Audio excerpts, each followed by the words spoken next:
It's amazing to me how much pushback I have gotten in medical and therapeutic communities. And I see this not just with myself, I see these conversations in LinkedIn, which is where we connected, and other platforms where when it's presented that a practitioner should have many years of experience before they're administering to the public and whatnot, there's a lot of pushback against that.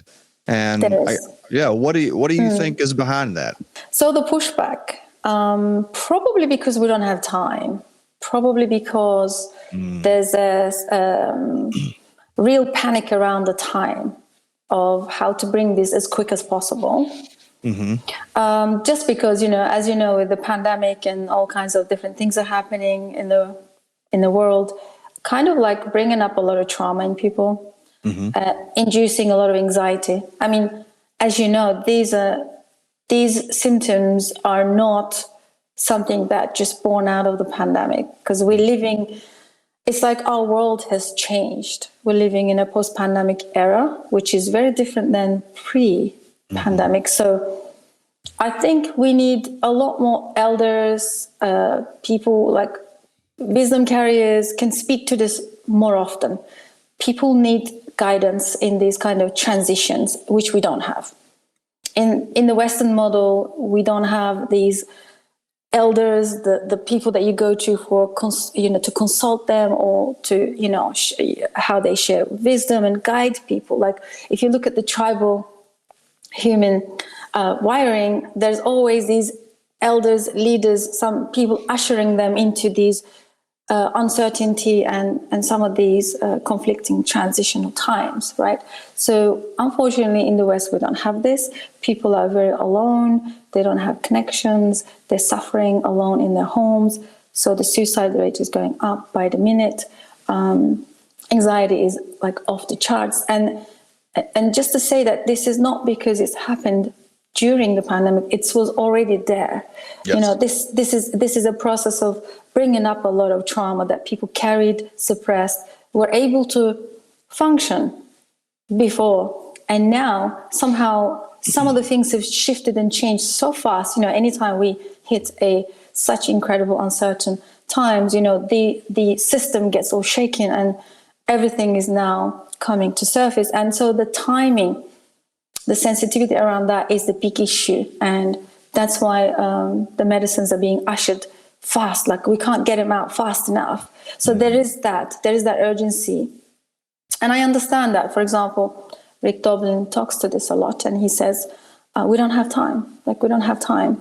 I get that. There is an urgency and a need for help. There is, and it's coming from all very good intentions. But when we're dealing with entheogens, it doesn't follow those kind of rules.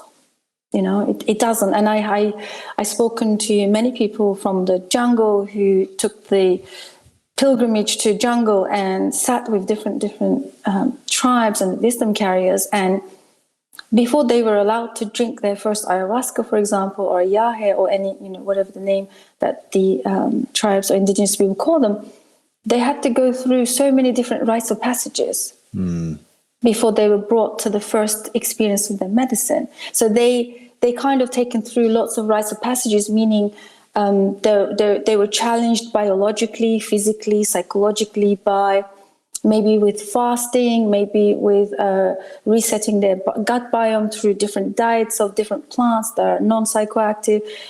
Meditation, for example, can you sit with yourself, contain yourself in a challenging situation, for example? Mm-hmm. So they were kind of led into by the elders of the medicine, carriers for so many months and years before finally it was agreed for them to take their first ayahuasca. Mm-hmm. So that's a very different approach. Mm-hmm. And there's a reason why, because when such, ineffable experiences just kind of found you, if you cannot contain yourself in this body, then you're going to want someone to, you're going to cause havoc. You're going to want someone to maybe pin you down, not exactly, mm-hmm. but do you know what I mean? Hold your hand, mm-hmm. or, we've seen this happen. We've seen this happen in the retreats that I took part in, and we've seen people running around in all kinds of ways. And because the logic goes out the window, everybody turns into this Ken Wilber says, what's the word he uses?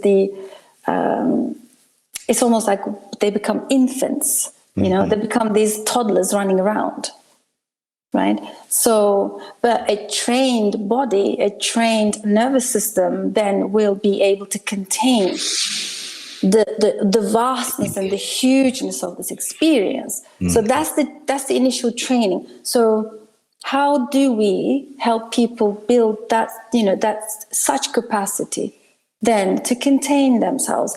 I'm not saying contain the experience, contain themselves during the experience. So there's a fine line there, and a lot of the facilitators don't understand this, Yeah. God, that is yes. It goes back to for me, there's so much here that I'd like to unpack, and I think that it's people see individuals like us and don't understand the history that we have with the medicine. And it's very easy to think, well, there's that person doing it, so I can do it too. But they don't know the thousands of hours that have been spent in learning to contain your system like that. And that's why when I am, we're training people probably at a faster pace than, we would like, obviously, but because that need is so high and individual healing is so high. And one of the things that we're really working to do first and foremost is to train people to sit for themselves, sit with themselves. And why the most important rule, I've often joked that my only rule is don't leave. Because as time has gone on and I found myself in these terrifying situations where I'm tempted to drive myself to the hospital or run screaming into the night, that knowledge that if we just stay there, if we stay put, if we just dig in and get through this thing, that we're going to come out so much better afterwards. But, like you said, training that nervous system, when you are faced with imminent death, we're not accustomed to running into it, to facing it. We try to run the other way. And so it takes such a long time and so many experiences to be able to, train that into yourself.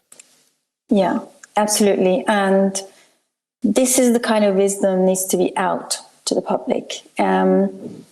The Western model or the life in the West, as you know, people have been I talk about the rescue culture, for example.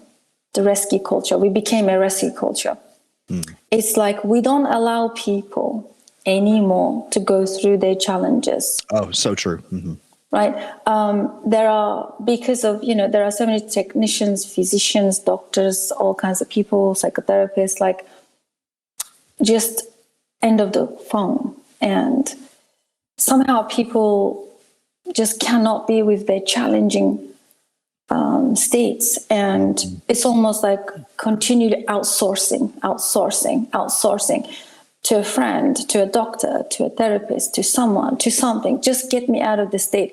Let me go to a drum bath. Let me go to a sound bath. Let me go to this, all kinds of circles, healing circles. Anything but just to be with this. I can't. So I will just spend all of my energy doing all kinds of things, but to be with it. So there is a real need to train the mind, or the mindset of the modern lifestyle that we've accustomed to, thinking that we can just take 2 pills and get rid of the headache.